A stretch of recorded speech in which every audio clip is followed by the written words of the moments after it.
Apalagi kemudian ada pernyataan-pernyataan yang ya mohon maaf ada yang piramida lah, ada uang dan sebagainya. Nah, boleh jadi ini piramida adalah dari atas begitu ya.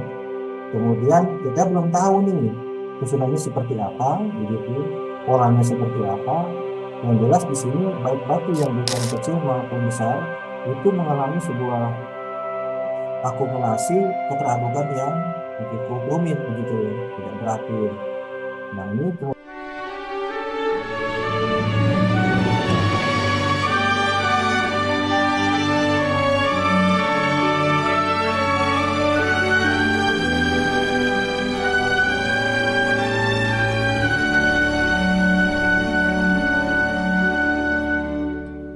judul pemaparan kali ini adalah pemugaran situs megalitik Gunung Padang, tinjauan arkeologis dalam rangka pelestarian cagar budaya nasional. Saya sendiri dan instruksinya saya sebelum adalah bagian dari tim BRIN. Jadi pada kegiatan yang dengan tim BRIN ini boleh dikatakan keterlibatan saya itu yang ketiga kali begitu. Sebelumnya saya terlibat di dalam studi kelayakan dan teknis struktur lereng timur teras 5. Kemudian juga kegiatan pra pemugaran gitu ya. Jadi yang ketiga kemudian diminta oleh ketua kajian Pak Ali Akbar untuk meminta keterlibatan para peneliti BRIN untuk terlibat di dalam kegiatan terkait dengan pandangan riset mengenai pemugaran di situs megalitik Gunung Padang. Belakang yang mungkin tadi udah sekilas diutarakan oleh Pak Yadi ya. Ini pertama kali dilaporkan dalam ROD tahun 1914 oleh Imyekron ya. Pada saat itu memang penelitian belum bersifat fisik tapi masih di atas kertas. Kemudian terjadi jeda yang cukup panjang sekitar 60 tahun kemudian itu laporan penduduk setempat ke pemilik kebudayaan karena petaka ya tentang temuan situs Gunung Padang. Nah selain itu juga ada penanganan yang ditangani oleh tim katastrofi purba dan tim terpadu riset mandiri PRM 2011-2012. Nah dalam tentang yang demikian Pak panjang, Denny mohon izin suaranya kurang jelas, bisa diperjelas sedikit. Mohon maaf Bapak. Ya. nah, dalam rentang yang begitu panjang, kemudian juga di dalamnya ada tentunya adalah Balai Arkeologi Bandung dan Pusat Arkenas. Ya. Balai Arkeologi Bandung itu kemudian ada di sini senior saya Pak Lutfi Wendri ya, itu melakukan penelitian beberapa tahun begitu. Nah, yang menjadi perhatian dari setiap kegiatan itu adalah keterlibatan tim katastrofi purba dan tim terpadu riset ya. Jadi Bapak Ibu mungkin tahu ya, ada pernyataan-pernyataan yang bombastis begitu, bahkan berbau mistis begitu ya. Nah, kemudian ini tersebar gitu loh di media sosial begitu. Banyaklah orang datang ke sana. Nah, jadi kita melihat bahwa satu hal saja daripada sesuatu yang orang menafsirkan itu bikin heboh begitu ya, dan apalagi juga dengan melibatkan media sosial ya banyak orang-orang datang ke sana. Akhirnya apa yang terjadi ya, memang yang terjadi sebelum peristiwa ini muncul ya, beberapa bagian terdahulu juga melihat bahwa keterancaman situs ini sangat rentan gitu ya, apalagi kemudian ada pernyataan-pernyataan yang ya mohon maaf ada yang piramida lah, ada ruang dan sebagainya. Nah jadi khusus tim kami ini tidak menyinggung itu. Kami dari segi arkeologis ini membentuk tim ya, di dalamnya juga ada dari teknik kemudian dari manuskrip ya, untuk mendukung daripada upaya memberi wawasan gitu dari aspek penelitian, walaupun penelitian arkeologi sendiri sering dilakukan ya, terutama dari kami yang menurut staff saya Pak Lutfi ini sering meneliti di Gunung Padang. Nah kemudian perencanaan kegiatan ya, Jadi ketika saya mengikuti studi kelayakan teknis itu pertama adalah kami mengumpulkan data dulu, data, foto, gambar, masukan pakar begitu ya. Karena tidak serta-merta apa yang kita sudah dapat di lapangan tanpa ada dukungan data terdahulu, rasanya itu sangat tidak mungkin dilakukan untuk upaya menyusun sebuah kegiatan perencanaan pemugaran. Kemudian ada dilakukan survei dan ekskavasi pada lokasi-lokasi yang memang dilakukan di tidak semua teras ya. Kalau misalnya 1, 2, 3 begitu. Bahkan teras 5 tapi di bagian luar ya. Jadi ini dikerjakan oleh tim yang terdiri dari tim UI, kemudian dari BPK 9 dan juga dari Direktorat Warisan Budaya. Jadi sebelum kepada pemugaran, data terdahulu itu disusun seperti tadi yang Pak Yakin dikatakan, itu ada 2 kegiatan, studi kelayakan dan teknis dan DED. Kenapa studi kelayakan ini dilakukan? Itu intinya tujuannya untuk memastikan zonasi inti yang harus dilindungi dan area yang dimanfaatkan oleh pengunjung. Jadi kita melakukan upaya, sebenarnya zonasi ini pernah dilakukan oleh BPCB Banten dan kita juga mendapat laporan waktu itu kami kemudian dilakukan zonasi ulang gitu, walaupun tidak besar tapi di sekitar zona inti daripada situs Gunung Padang. Nah ini jadi tujuannya itu memperoleh pemahaman yang lebih mendalam mengenai kondisi existing. Jadi memang saat ini sangat begitu prihatin ya keadaan situs Gunung Padang ini, terutama ada beberapa sisi yang dikhawatirkan keterancamannya cukup tinggi begitu, baik oleh karena pengaruh alam maupun dari aktivitas manusia, terutama yang berkunjung di hari-hari tertentu seperti Jumat, Sabtu, Minggu itu banyak banget. Terus potensi serta tantangan pelestarian situs Gunung Padang sekaligus sebagai dasar penyusunan rekomendasi teknis dan rencana tindak lanjut dalam menangkap pemugaran dan pengelolaan berkelanjutan. Jadi situs ini terus terang tidak bisa dikerjakan hanya oleh instansi dari arkeologi saja, tapi juga kajian yang sifatnya multidisipliner. Ini sudah dilakukan ya, kita tahu bahwa keterlibatan di luar arkeologi cukup banyak. Jadi ketika DED itu bahkan ada dari teknik sipil, kemudian dari geodesi, astronomi, begitu ya. Nah, hanya saja waktu itu saya merasakan itu belum terpenuhi secara baik ya, karena berbagai peralatan itu ya, kalau dulu mungkin penelitian zaman 80-an itu cukup dengan bambu, kayu dan sebagainya begitu, tapi dengan keberadaan alat-alat yang diangkat ke atas itu kayak semacam sondir, kemudian alat bor begitu ya, memang dilakukan hal seperti itu. Yang setahu saya, yang saya ikut untuk DED itu dilakukan sondir. Sondir itu sebenarnya bukan untuk melihat sejauh mana peletakan batuan dari bawah tanah begitu, tapi dia mengukur tekanan di bawah tanah gitu ya. Mana yang bisa untuk melihat itu sebagai sebuah nanti ada perlindungan, apakah nanti ya ada keputusan itu dipagari dan sebagainya. Nah, peletakan pagar juga harus dilihat bahwa bawahnya ini apakah memang memiliki kekuatan secara geologis atau biologis atau kekuatannya apa. Nah, sondir itulah dibutuhkan. Jadi waktu itu tidak kepada zona inti, tapi di sekitar tangga begitu ya, tangga khususnya di sisi timur teras 5. Nah ini ya, jadi kami melakukan, memang intinya tadi kita membuka untuk proyek awal bakal ya, ini belum disegar, itu adalah sisi timur teras 5. Nah saya melihat dari beberapa laporan penyelidikan terdahulu, di sini pola susunan laut batu mungkin ini teras ya timur. Nah ini tahun 2011. Kemudian kemarin tahun 2005 kita buka begitu di sisi timur teras 5 seperti ini ya, jadi tidak peraturan ya. Jadi boleh dibilang terutama yang di sisi paling kanan sudut itu di bagian ujungnya terutama di bagian ujung baik sudut timur laut maupun barat laut begitu, dan itu sangat rentan sekali. Jadi ujung-ujungnya itu tidak ada penguat sebagaimana bagian tengahnya begitu. Dan rata-rata solusinya udah roboh begitu.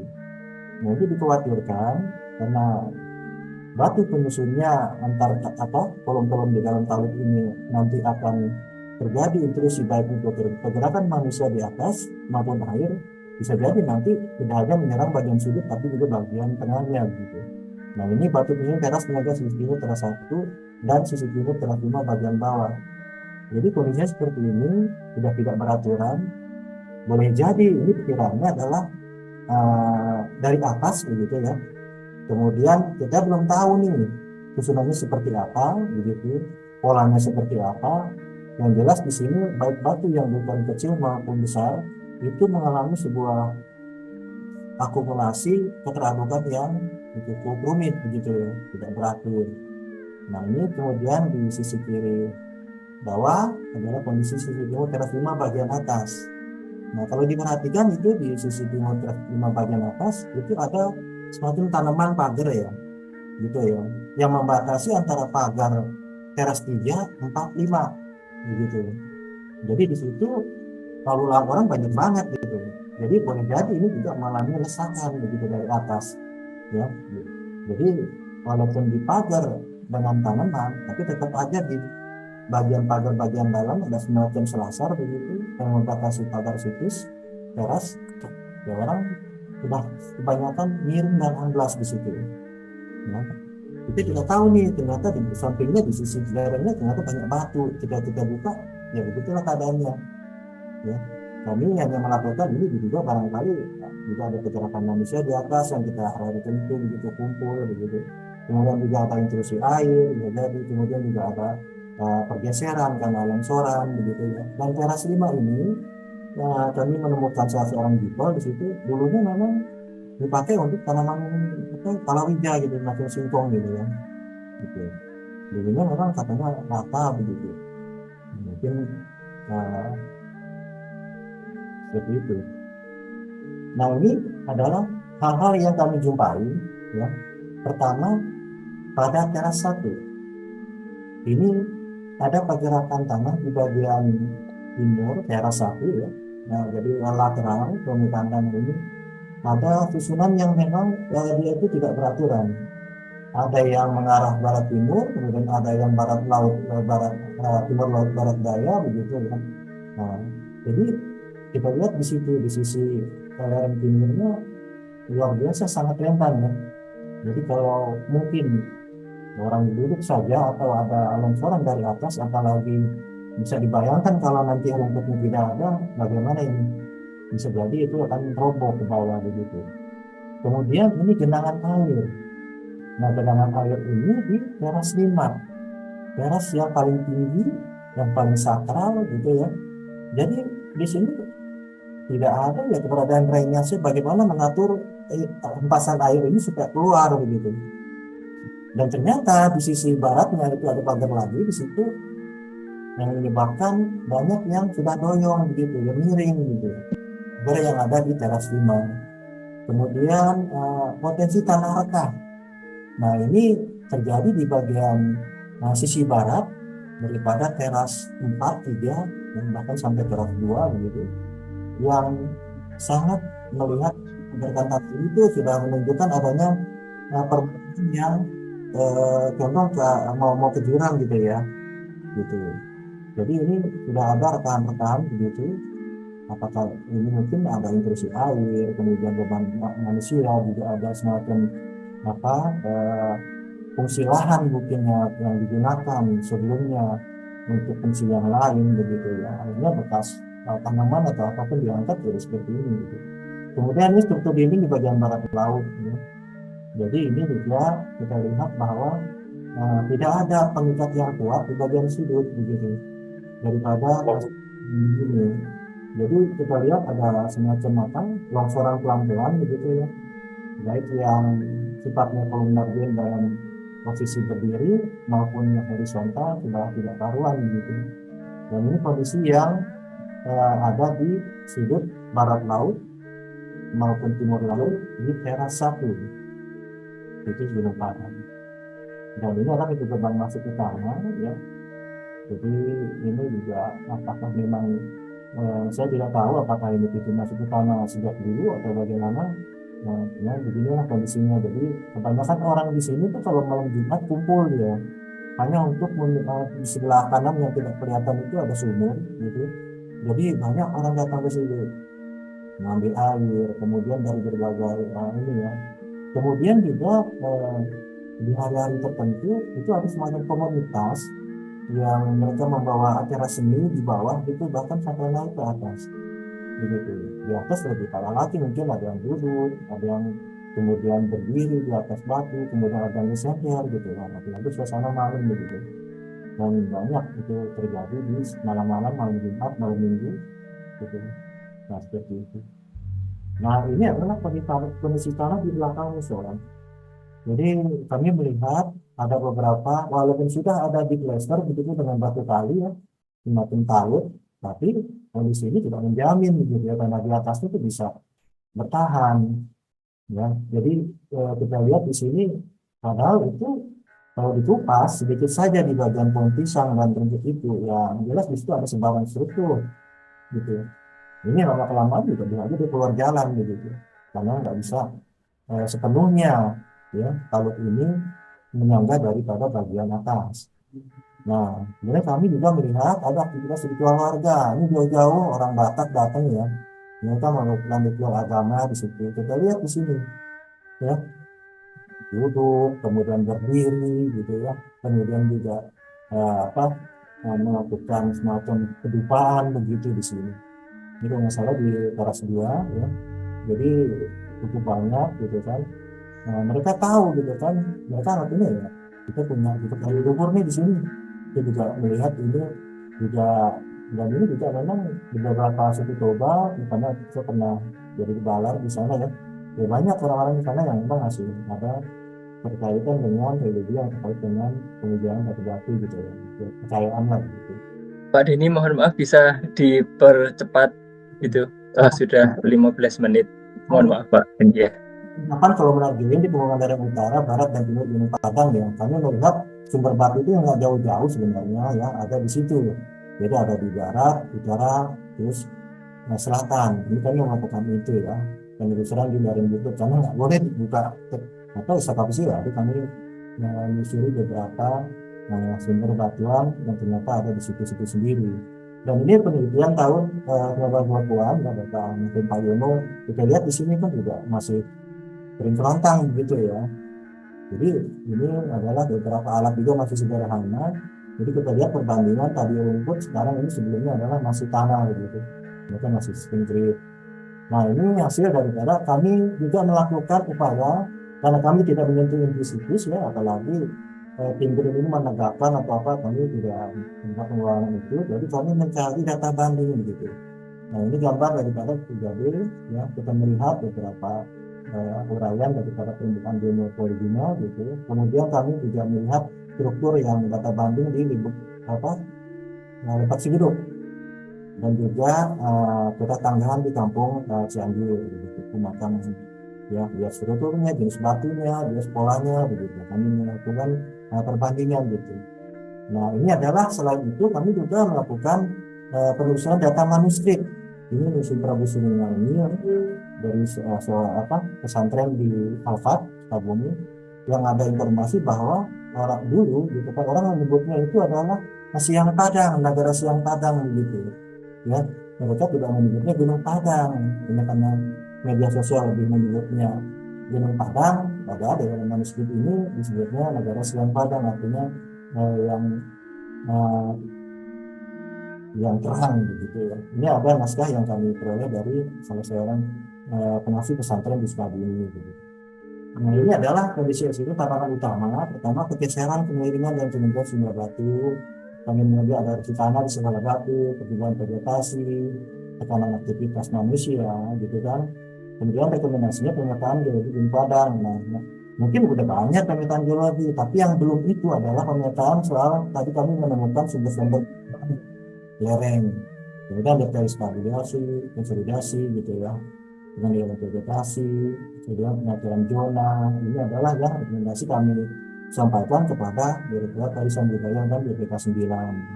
Nah, ini gambar kanan adalah situasi Gunung Padang tentang sebaran daripada batu kalau mengatur. Nah, ini saya mengajak Bapak Ibu semua, marilah kita sama-sama menepis perbedaan pandangan, pendapat ataupun. Saya ahli dengan puisi pohon rindang daunnya hijau, di bawahnya situs lama terbentang. Judul kami malam ini dipaparkan pemugaran situs megalitik Gunung Padang. Gunung tinggi menjulang perkasa, menyimpan sejarah warisan Nusantara. Tinjauan arkeologis kami rangkai kata untuk pelestarian cagar budaya nasional tertinggi. Terima kasih Pak Danang dan Bapak Ibu. Mohon maaf atas kekurangannya. Wassalamualaikum warahmatullahi wabarakatuh.